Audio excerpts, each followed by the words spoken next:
Namaste, Jai Bharat. War enters Asia. If you consider Middle East as not West Asia, then war enters Asia between two countries who are same, Thailand and Cambodia. And interestingly, the war means it has to be, they used to be skirmishes. There used to be skirmishes and small petty feuds among these nations, all the similar reason, the border disputes and all kinds of things. But this is a war because Thailand used the American-made F-16s to attack Cambodia. And there are a lot of other personal reasons behind it, sentiments behind it. Because unlike Europeans, the Asians get emotionally involved. Many times positively, many times with a lot of imbalance. Have this emotional problem. They don't keep a stiff and dry face. And that difference is there. And look at this funny thing. The dispute is over a temple. Of course, the temple is right at the border between Cambodia and Thailand. The Thailand says this is theirs, Cambodia says this is theirs. Cambodia has a right to say that because they went to the international court or something and got it assigned to them. That is fundamentally, basically, Hindu temple. I think it's constructed by Aditya Bodhivarman. It's a typical Sanskrit name, Aditya Bodhivarman. There are so many Bodhivarmans. And the Bodhivarmans are Buddhists. Bodha, Bodhi. That's connected with the Bodhodaya of Buddha, which happens right in Bharat, in Bihar. And it was my last year something, my wife was telling that she went to Bodh Gaya and she also hugged the tree under which Buddha got enlightened. That's called Bodha. Then she said, I put my head. Then I teased her saying that tree lost Bodha. No, it's just by the. So that's in Bharat. That's the kind of connection we have.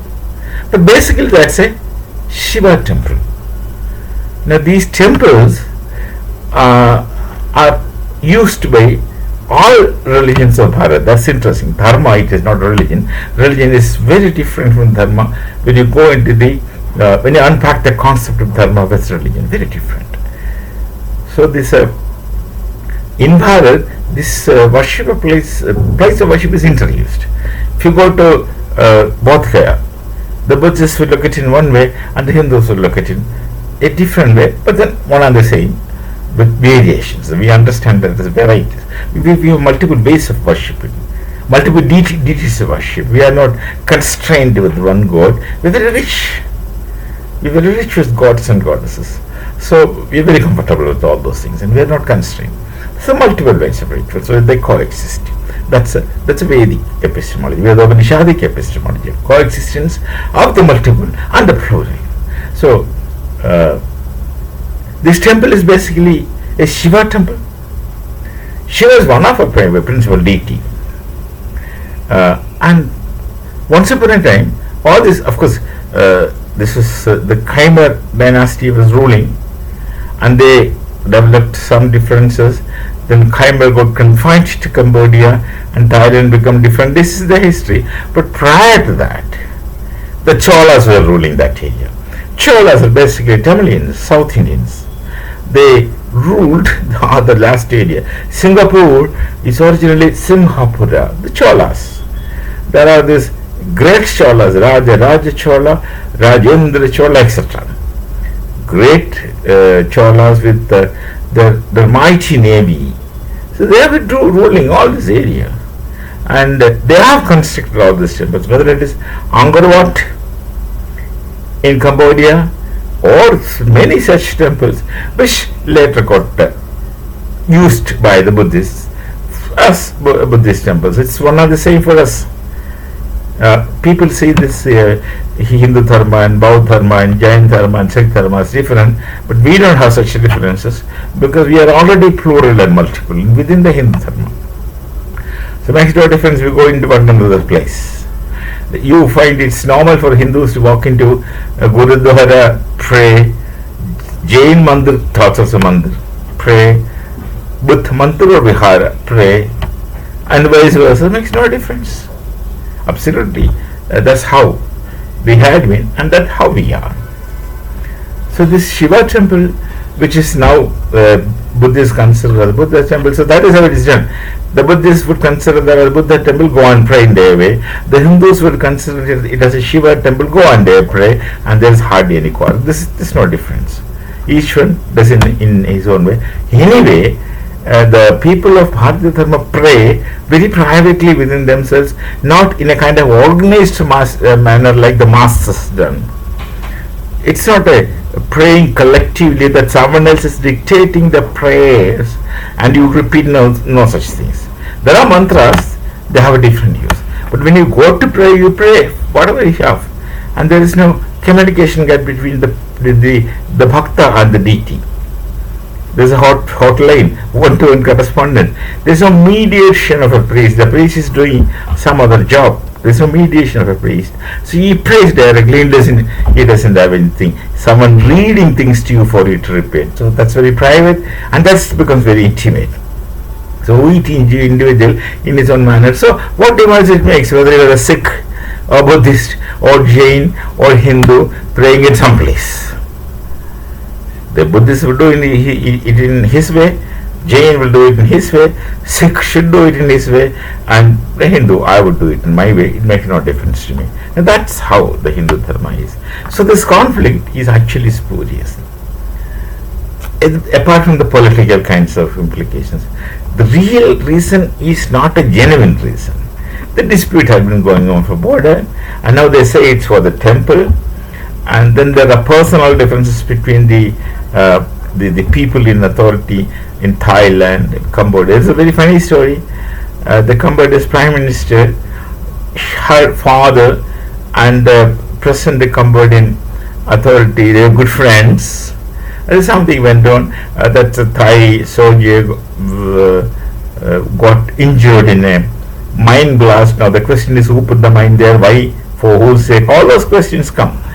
And then there was some skirmish, some exchange of fire, and this lady, in all entire honesty, that I would appreciate, the Thai Prime Minister, she called that man who happened to be her father's friend, and we have a culture of respecting the elders.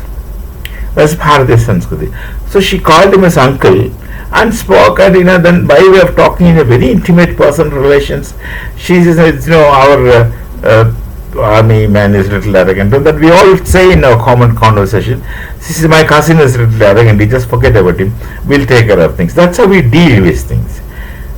Not very officially. And this uncle, Cambodian uncle who should have not done this, he recorded it, made it public, and she lost a job. Who was Prime Minister. And then someone else who came after her in charge of a Prime Minister becomes very touchy. Not that she got lost a job, because he was so agitated, and then you just imagine sending F-16 to people. What for this fighters are used? Not against people. They must have not used against people, but then they're showing off, and then drones, artillery. So it goes into full-fledged war for nothing. That remains. But if the dispute is for the temple, forget about it, because hand it over to Vishwa Hindu Parishad, who will look after your temple decently enough, without taking sides, where everyone is welcomed in whichever way you want. Hand it over to Vishwa Hindu Parishad, who shall take care of things. I am not telling hand it over to RSS, because that's not the direct job of RSS. I'm not telling hand it over to Bharat, because we don't want somebody's property. But give it to Vishwa Hindu Parishad. There are Vishwa Hindu Parishad doesn't mean that Indians. There must be people around who run things. Only thing, don't disturb them. Look them after, don't disturb them. Both the countries. share the expense 50-50 and go and pray. Be spiritual. You call yourself Buddhist, then you understand Buddha. That is essentially a dharma. You talk about the Sharanatrayas, Buddham, Sangham, Dharmam, Sharanam. These are the three Sharanatrayas. And both Cambodians and Thais should know it. Now I understand they are mostly Buddhists. Once upon a time they were Hindus. It doesn't make any difference. Hindu goes to Buddhism, Buddhism come back to Hindu, and this thing happens on a normal course. Sometimes yes, sometimes there. It makes no difference to us. It doesn't make any difference to other people also. See, this is something very interesting. You look, see, Sikhs and Hindus. If a Hindu wants to become Sikh, there is no ceremony. There is no initiation ceremony. If you understand little theology, European kind of things, the word is European. If you understand little theology, into every religion there is an initiation ceremony, and they do the mistake. The theologists in the Berlin School or etc. wherever, that's how that's where it all developed. They would consider the Upanayana, that is wearing the holy thread, as an initiation ceremony in the dharma, but that's not any initiation ceremony. There is no initiation ceremony in any of our dharmas in Bharat. So, if you want to become a Buddhist, you are simply becoming a Buddhist, and that's it. And if you want to become a Jain, you simply become a Jain. Start going after Mahavira Swami. And if you are a Hindu, you go to temples. There is no established initiation ceremony. Now, somebody may create something that I'm not talking about for political purpose, but otherwise we don't have this concept of conversion. So we don't have such initiation ceremony. Tomorrow, if a Hindu wants to be Sikh, he simply has to do one thing: grow a beard and tie turban. And Gurudwara he was already visiting. Waheguru ki Fateh he already had been speaking, if he is from that region of Punjab. Waheguru ki Khalsa he must have also been already speaking, if you are in and around Punjab area. So he already does it. All that he has to do is to tie a turban, and the punch 5 Ks, Kesh, Kada, Kirpan, and these things. If he strictly wants to become Sikh in the Hingi pattern, he has to do that, otherwise he need not even do that. And similarly, if a Sikh wants to become Hindu, there is nothing. He stops wearing turban and shaves off. That's it. There is no initiation ceremony among us. So this is our kind of religion, and I do not know to what extent both Cambodians and Thais understand the philosophical background of these things. So you better hand it over to Vishnu Parishad. Let them look after this. All of you go and worship. I will also come. All of you go and pray and be rather spiritual than peripheral kinds of worship. Repetition of things written in books, read by somebody else, and you repeat it. No, those things are the one thing. It makes sense to someone who believes in it, of course. But then here you have a different way. But this war has become very personal, I believe, in these people, because of the Prime Minister's calling him as uncle, and the uncle lets his knees down, lets his knees down by recording it and showing it to others. What uncle? The uncle is not a good uncle. The uncle did not perform his uncleness. This, of course, should not go on, should come to an end. When I spoke about Vishnu in the Parishad, I was not really joking. I was seriously telling, hand it over to them. If possible, if your norms and administration can, that is an ideal situation. We don't even come to Bharat. We have hardly any time to create peace in the world, like the President Trump goes around to stop stopping wars. We have a lot of problems within ourselves. I mean, things to do in our nation. So I hope the war using using a fighter aircraft and artillery, you just can't call it a skirmish. So let me call this war. Should come to an end as soon as possible between two brothers. Both Thais and the Cambodians should understand it. There is an implying stories of golden triangle, golden crescent, drug mafia, drug stories, drug influencing, drug warlords. All those things are there.